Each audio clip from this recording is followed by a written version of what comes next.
Ok, dando continuidad a lo que es el proceso de evaluación de los diferentes métodos para toma de decisiones que traemos para ustedes, queremos darle continuidad con lo que es el árbol de decisiones. Antes de pasar al contenido, quería dejarles esta frase de liderazgo que nos dijo Ronald Reagan. Aunque los líderes están llamados a la acción, cuando influyen en estas acciones en otros, es que reciben este nombre. ¿Ok? Muy importante tenerlo por allí en cuenta.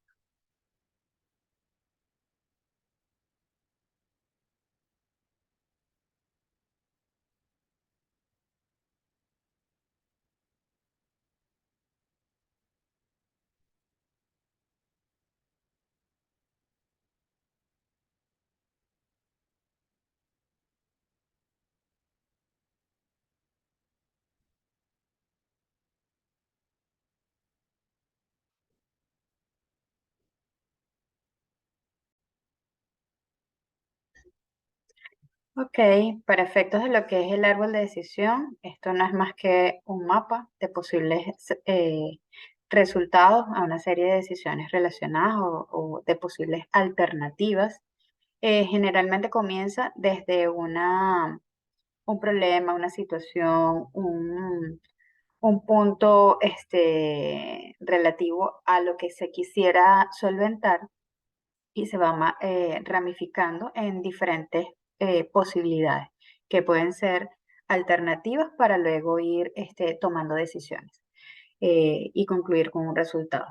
Cada uno de estos resultados pues vienen creados a través de nódulos. Cada uno de los nodos se ramifican en otros nódulos y cada uno de esos nodos son alternativas a posibles soluciones. Esto lo hace que pueda ser similar a un árbol como tal o a un arbusto, dependiendo de la cantidad de estructuras que tenga. Dentro de los tipos de estas ramificaciones, tienen nombre de nodos. Algunos de los nodos son llamados uno nodo de probabilidad, que viene representado por un círculo y muestra la probabilidad de acierto hacia un determinado resultado. Existe también el nodo de decisión y está representado por un cuadrado y muestra una alternativa de decisión que se va a estar tomando. El nodo terminal es donde se concluye, es donde tenemos la ruta final de decisión. Em, Generalmente, pues, estos árboles tienen diferentes alternativas de cierre según la estructura del árbol en la que se encuentra. Este tipo de metodología presenta un algoritmo que viene siendo supervisado, debe ser supervisado para poder tener un aprendizaje asociado a lo que se requiere realmente atender. La intención de este modelo es que se puedan estar generando diferentes variables al respecto.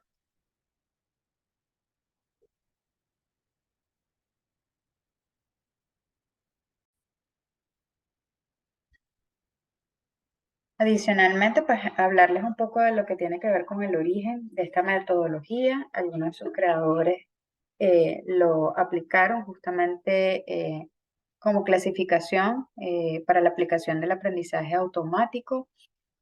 También esta metodología es llamada metodología de CAR o algoritmo de CAR, que en sus siglas en inglés indican Classification and Regression Trees. Fueron sus creadores o quienes promovieron este tipo de metodología: Leo Braidman, Jeremy Friedman, Richard Olsen y Charles Stone. Uno de los personajes más con mayor aplicación, pues lo utilizó en el ámbito de las estadísticas para los años de 1984. Allí tienen a sus intérpretes, ¿no?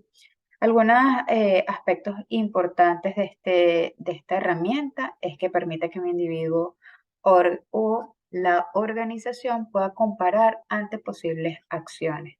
Asimismo, dentro de los que es sus alternativas que le dan importancia, es que puede comparar entre diferentes alternativas de costos, beneficios y probabilidades que un determinado aspecto de un proyecto, una meta o una situación de conflicto puede estarse generando, o un análisis de riesgo. Se puede usar también para dirigir un intercambio de ideas informal. Esto nos permite trazar un tipo de algoritmo que anticipa algún esquema matemático más adelante.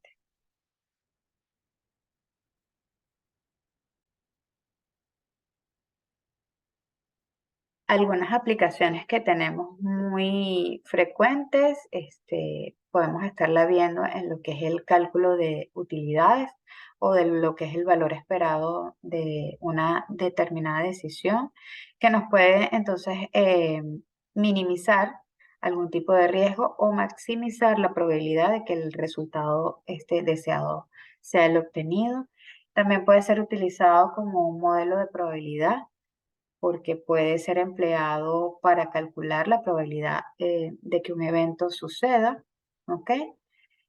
También nos es funcional a la hora de definir ciertos aspectos financieros, cuando un banco determinado puede estar otorgando un préstamo o un crédito a un cliente y evalúa si realmente este tipo de metodología o la cartera de financiamiento la estaría generando algún tipo de dividendo y lo hace a través de una serie de interrogantes.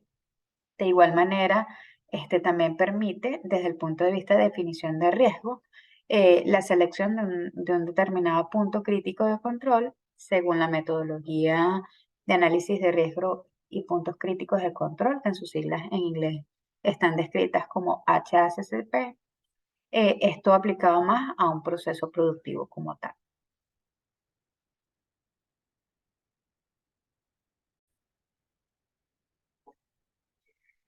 Para efectos de lo que es hablarles un poco de las ventajas y desventajas que tiene la metodología, podemos estar indicando que la aplicación del árbol de decisión es sencilla de construir, así como también poder visualizar e interpretar.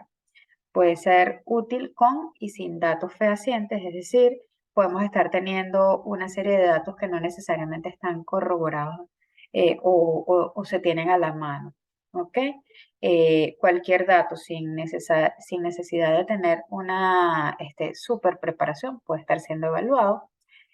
Agrega nuevas opciones, se agregan fácilmente nuevas opciones a un árbol que ya esté previamente establecido. Es válido tanto para variables cuantitativas como para variables cualitativas. Su valor pues permite seleccionar la mejor opción aplicada a el concepto que se está evaluando. Permite combinarla fácilmente con cualquier otra herramienta de toma de decisiones, como por ejemplo em, una tormenta de ideas. ¿Ok? La fiabilidad de un árbol de decisión se puede cuantificar y poner a prueba, tiene esa versatilidad y generalmente no es demasiado grande, puede visualizarse en una sola mirada y esto pues de alguna forma facilita el entendimiento del proceso que se esté evaluando.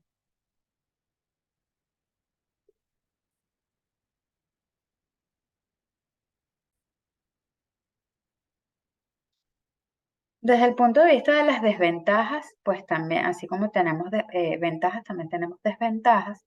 Algunas es que puede volverse excesivamente complejo, eh, perdiendo esa versatilidad y utilidad que se ha buscado de manera inicial.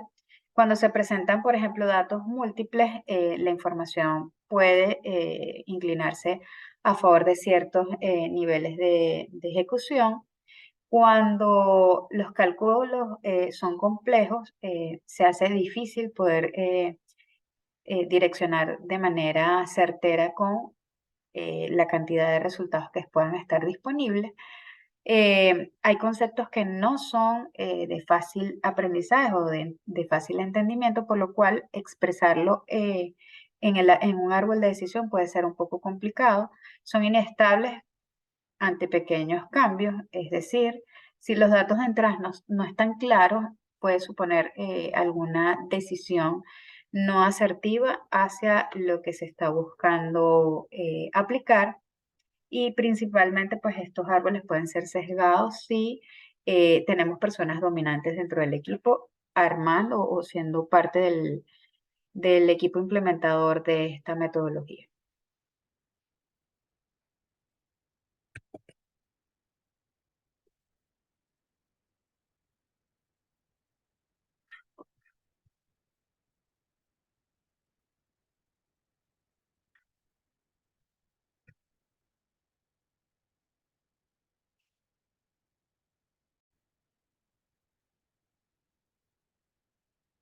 Pasemos ahora a conversar al respecto de lo que es el diagrama de procesos, que es otra técnica para la toma de decisiones.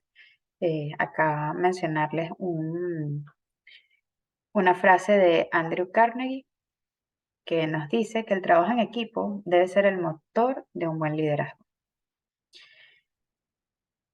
Cuando hablamos entonces de lo que es el diagrama de procesos, también en sus siglas en inglés, PDCP, ¿ok? Process Decision Program Chart, permite analizar pues las diferentes fases de un proceso de desarrollo, esto con la finalidad de llegar a concretar una meta o un objetivo previamente establecido, que nos permite el diagrama de procesos identificar las posibles contingencias que se están estableciendo, así como también esos medios específicos para contrarrestar una determinada situación.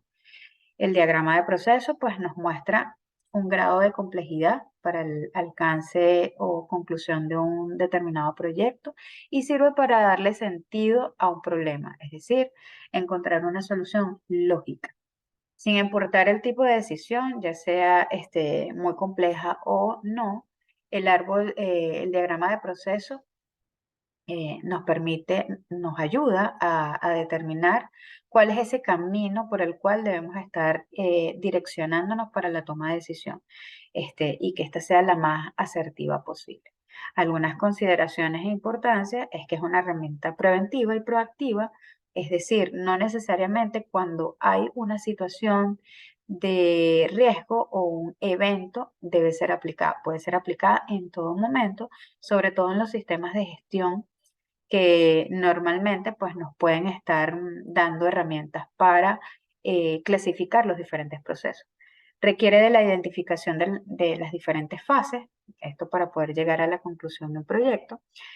Pone de manifiesto cuando hay dificultades en lo que es el proceso, dando herramientas para poder hacer una planificación y elaboración de todos aquellos pasos que se deben estar estructurando para lograr el camino correcto. Normalmente es utilizada para establecer esos pasos de cada etapa, anticipándose ante posibles situaciones que puedan estar ocurriendo en el camino y que podamos estar teniendo también las herramientas para poder, de manera preventiva, abordar las diferentes situaciones que se puedan presentar. Eh, Debe ser muy evidente, con poca ambigüedad. Realmente, pues el diagrama de proceso debe estar muy claramente establecido, porque normalmente habla de entradas y salidas de una determinada fase o etapa de un proceso. En muchos casos, nadie, nadie debe estar siendo o pensando que el árbol de decisión genere errores, es decir, el lector no debe ser partícipe de una posible falla del árbol de decisión. Es por eso que antes de establecerlo o implementarlo, debe ser probado para poder verificar que cada una de las etapas que se están plasmando son las etapas correctas y evitar algún tipo de inexactitud en su aplicación. Muy importante que ningún proceso o subproceso derivado de este diagrama debe ser ignorado. Es decir, todos representan una cualidad importante en su operación, por lo que el generar opciones alternativas de cada una de esas etapas debe ser específica, sobre todo pues debe dar un camino claro para poder tomar decisiones.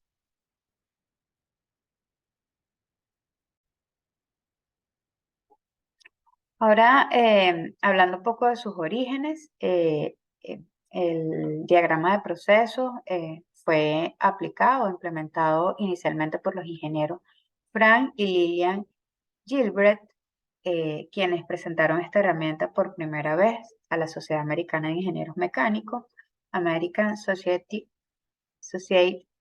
uh, of Mechanical Engineers, ASME, en 1921. Desde entonces, pues el diagrama de flujo ha servido para estandarizar, optimizar y ajustar procesos hacia la perfección, ¿ok? Viendo su aplicación en diferentes sectores. No es aplicada exclusivamente, como dice allí, al área de ingeniería mecánica, no. Este es aplicado a múltiples áreas como para la producción de alimentos, para la producción de bienes y servicios, para la generación de repuestos, etcétera. Incluso dentro de lo que es un establecimiento en el cual se distribuyen alimentos, puede estarse aplicando un diagrama de proceso. ¿Cuáles son los pasos a seguir? Bueno, primeramente se debe crear un equipo. Este equipo debe estar compuesta por personas de diferentes ámbitos con diferentes conocimientos. Se debe formular el objetivo de ese proyecto, qué es lo que se espera, hacia dónde vamos, qué es lo que se requiere analizar previo y obviamente, ¿por qué? Porque eso te va a dar la claridad hacia la meta en la que estás dirigiendo el equipo, que está dentro de los diferentes niveles jerárquicos participando en este diagrama de procesos. Establece principalmente, pues, cuál es el inicio de la meta, o sea, dónde vamos a arrancar y dónde vamos a finalizar. Establece el paso a paso desde el punto de vista estructurado.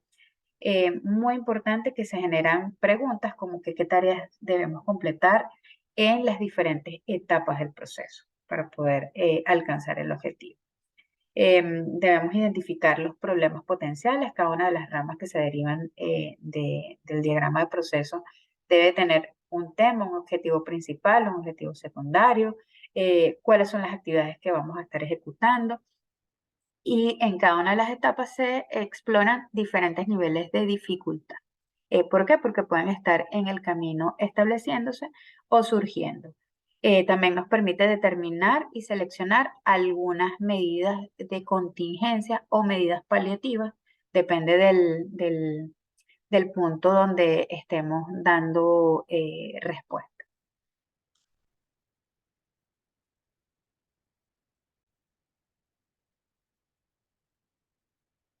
Su aplicación, pues el diagrama de procesos puede ser aplicado en diferentes ámbitos, por ejemplo, y aquí lo vemos en el dibujo, puede utilizarse para documentar un determinado proceso o visualizar diferentes ideas para tomar decisiones y justificarlas, para organizar equipos y las tareas asignadas, para identificar un determinado cuello de botella que pueda estar teniendo un proceso determinado o acción, para estandarizar los diferentes procesos de la organización y para hacer seguimiento a los diferentes indicadores que podamos estar teniendo. Algunas de las aplicaciones que vemos es como poder planificar las actividades hacia los objetivos que se requieren alcanzar, diseñar, por ejemplo, un software que sea complejo y que el proceso automático y el proceso para automatizarlo también requiera una identificación de etapas para identificar ciertos procesos de contingencia hacia una determinada situación negativa que pueda estar afectando el logro o la consecución de un objetivo, una meta. También para establecer procesos cognitivos en la toma de decisión, este tipo típico, por ejemplo, cuando tenemos procesos que son manuales o oficio.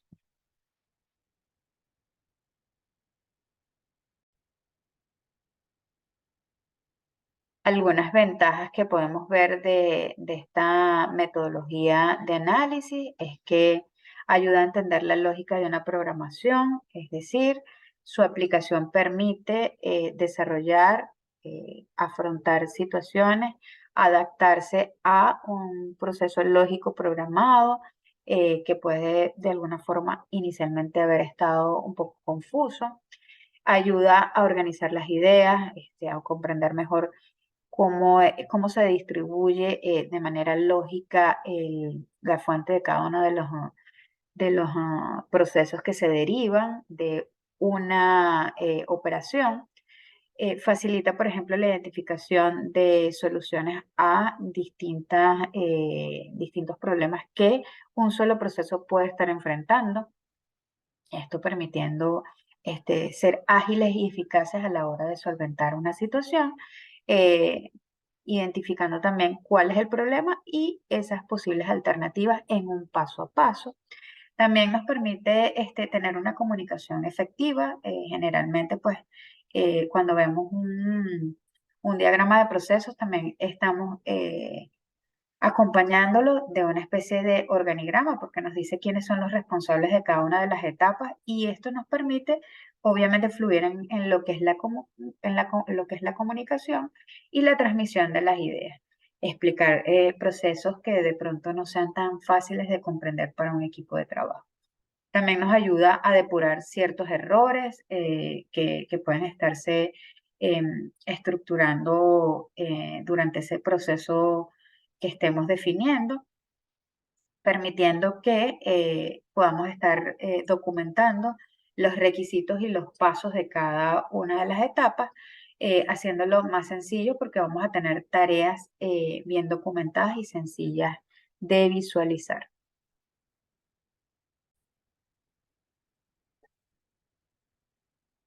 Otras ventajas es que fomenta la lógica de la organización, de la cooperativa, del equipo de personas, de la pequeña industria, de la mediana industria, ¿ok? ¿Por qué? Porque nos elimina, o sea, nos da la alternativa de poder resolver problemas que de pronto no se haya podido detectar una especie de solución previamente. Corrige riesgos, ¿ok? Porque el diseño de alguna forma nos da una estructura y todos los riesgos que se puedan estar presentando van a estar siendo mapeados. Así como también nos evita tener contratiempos. ¿Por qué? Porque vamos a tener ya toda esta información documentada previamente, ayudándonos que desde el punto de vista gráfico a que todo sea un poco más fácil de visualizar, eliminando tanto este texto. Aumenta la eficiencia del trabajo en equipo, permite la integración de las diferentes áreas de una misma empresa, haciendo que la visión de la organización sea amplia, precisa y comprensible. Generalmente, eh, esto puede también ser aplicado a organizaciones pequeñas, como se los indicaba anteriormente. También nos ayuda a entender mejor el negocio, porque al tener cada una de las etapas de proceso de las diferentes áreas que intervienen dentro de la operación, nos permite tener reglas predeterminadas o preestablecidas en cada una de esas áreas, haciendo que desde el punto de vista gráfico podamos estar memorizando de manera visual cuáles son esos aspectos claves que debemos estar comprendiendo de nuestro entorno organizacional. Y como todo tiene también sus desventajas, y es que eh, no es muy útil para ciertos procesos de lógica compleja. Por ejemplo, cuando queremos diseñar eh, alguna solución para procesos con algoritmos complicados, pues puede estar trayéndonos algunos cuellos de botella porque no permite que podamos dibujar esa lógica y acertar hacia lo que es el resultado esperado, convirtiéndose luego lejos de ser una herramienta beneficiosa, nos puede estar trayendo problemas. ¿Ok? Puede retrasar, por ejemplo, el desarrollo de software. ¿Por qué? Porque si no ramifico o distribuyo cada una de las etapas del proceso o omito alguna etapa, puedo estar incurriendo en un error este, y dándome cuenta cuando ya el proceso está bien avanzado.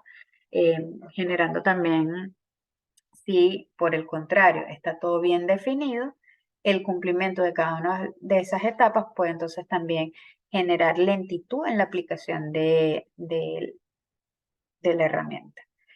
Dificulta los cambios, es decir, como es un proceso, una herramienta bastante gráfica, puede de alguna forma generar dificultad a la hora de requerir algún tipo de cambio mayor. Esto es en el caso de que ya estén predeterminados o diseñados estos diagramas de proceso.